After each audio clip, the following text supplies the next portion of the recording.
Hi everyone, this is my Module 3 discussion video. The first question I picked was, you read about the job search process, researching the job search process, producing position-specific job resumes and cover letters, interviewing, and negotiation. Of these, discuss information that was new, information that was old hat, and information you believe was inaccurate. Please cite your text as relevant in your response. So I'm going to start out, obviously, with the new information. For me, there were three things. Don't add high school education if you've already graduated from college. I wasn't aware of that. I recently graduated from high school about 2 or 3 years ago. I'm losing track now. And I just recently graduated with my associate's degree, so I haven't really had a chance to make a resume with my college education yet. Second thing, align your job search with your personal goals and priorities. I've never really focused on that because I've always just been thinking I need a job, I'm broke, I need to pay bills. So I never thought to align my search with my future goals.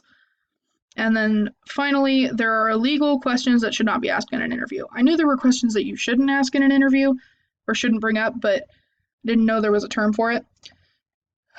As for old information, three things as well. You can look at help wanted ads in the classified section of the newspaper for job openings. I would occasionally check there just in case there was something that I could potentially apply for. Second thing, job searching is time consuming. It takes a lot of work and a lot of time and a lot of commitment to find a decent job. And finally, hobbies and interests do not belong in a resume. The book states that if you can't fit your hobbies and interests into the skills section, then it shouldn't be on your resume at all. And I've always tried to keep that rule of thumb when building a resume. As for inaccurate information, the one thing that I thought was inaccurate was the interview uniform description found on page 86. One of the statements said that female job seekers should wear a black or dark blue closed-toed pump with a small heel no higher than 2 inches. If you are not comfortable walking in heels, practice far in advance. I would think that if you're not comfortable walking in heels, that flats would be okay. Flats can still be professional. If you wear a simple, understated style, as long as you don't have a pattern or anything like that, it still looks very professional. Some people are also not able to walk in heels. My grandma, for example, had a tendon cut in her foot, so she can't have anything with high arches and she can't be on heels. So if she were to go in for an interview, this interview uniform she would not be able to wear. So I just didn't think that was very accurate information, as that being like the only thing that a woman can wear if she is going to an interview.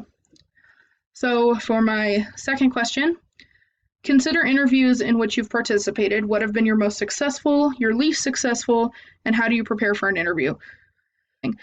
Finally, what would the authors of our text say to help you unpack and better understand your interview successes, challenges, and way of preparing? Please cite your text as relevant in your response.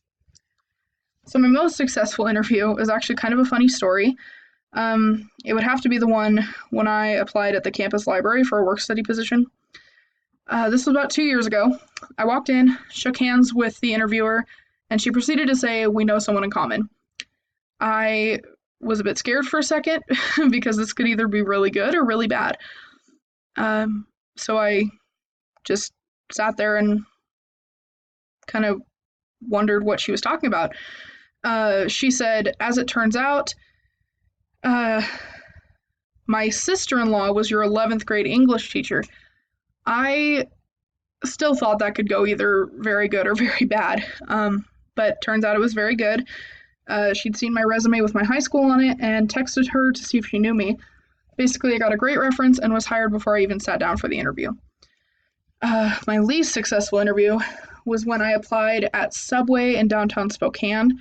So there were two Subways on the same street within half a mile of each other in downtown Spokane. I went to the wrong one and ended up being 10 minutes late to my interview. Sadly, I didn't get the job, but I know for next time to make sure I know exactly where I need to be and at what time.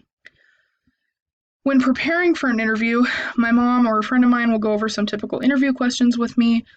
I try to script my responses so that I can be flexible when answering questions in the actual interview. I also try to get a good night's rest and have everything planned out the night before, down to the earrings I will wear.